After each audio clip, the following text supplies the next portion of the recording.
Okay, I'm back. I just had some time to look over the requirements for New South Wales.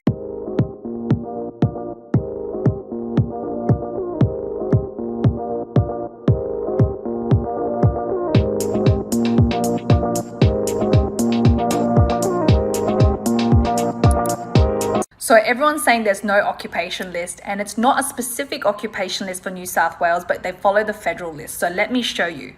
So you need to head over to this website here, and the eligibility requirements have been updated. So you must meet the visa requirements, and you must have a positive skills assessment in an eligible skilled occupation list. So for the 190, you just click on this and follow what the federal occupation list. Those are the residency requirements if you're applying onshore or offshore. Now, what's very important to note here is that this year there's New South Wales target sectors. The target sectors are health, education, ICT, and infrastructure. That's what they're going to prioritize when they're doing the invitations.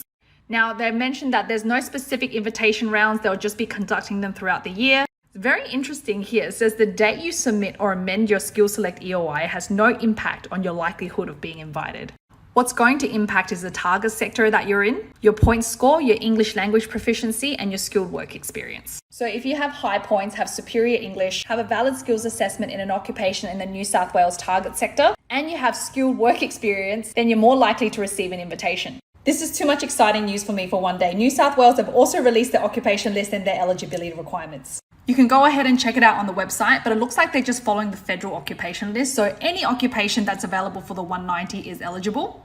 If you're in New South Wales, you must be continuously living in New South Wales for a period of 6 months. And if you're offshore, you must be continuously residing offshore for the last 6 months. They've also released the requirements for the 491 visa, so I'll do that in my next video. Stay tuned, guys. Oh my gosh, guys, the South Australian occupation list is finally out. Let's have a look at it. So you can just have a look here. There's a huge occupation list. I haven't gone through every single occupation, but it looks quite similar to last year. What you'll need to do is you'll need to go to your occupation and check which stream it's eligible for. So for example, as an accountant, it's eligible for the South Australian graduate stream, working in South Australia stream, highly skilled and talented, but it's not open to offshore. For example, if you meet the requirements as a South Australian graduate for the occupation, you must be living in South Australia for at least the last 12 months, and you must be employed for the last 6 months, at least 30 hours per week in your nominated occupation. Now we go over to the stream for people who are living and working in South Australia on a temporary visa. Here are some of the requirements here, so you'll need to check that out. Here's the requirements for the highly skilled and talented stream.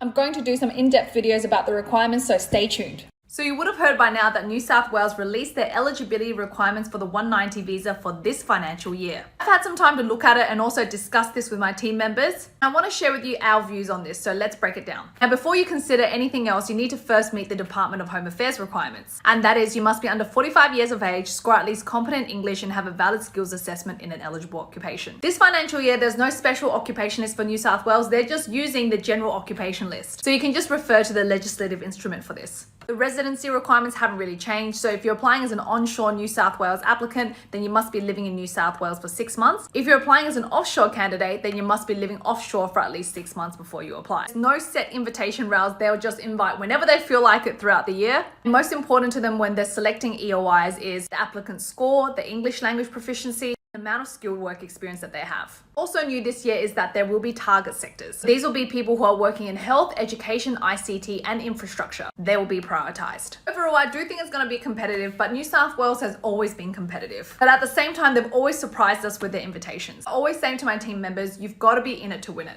South Australia released their eligibility requirements for the 190 and 491 visa for this financial year. There's a couple of different streams this year, but in this video, let's talk about the working in South Australia stream. First of all, you need to head over to the occupation list and check your occupation and check if it's eligible for the working in South Australia stream. As you can see here, accountant is eligible, but it's only available for the 491. Now we break down the requirements for working in South Australia. The main requirement is you must be residing in South Australia for the past 12 months, and you must be working in South Australia in your nominated occupation for the past 6 months. You need to lodge an expression of interest as well as a registration of interest, and they will prioritize certain applicants. For example, if you have a temporary visa expiring before the 31st of August 2024, or if you're turning 45 before the 31st of August 2024. They'll also prioritize applicants who've been living and working in South Australia in their nominated occupation for longer periods of time. There's a couple of different streams, so we will go through them in the next video.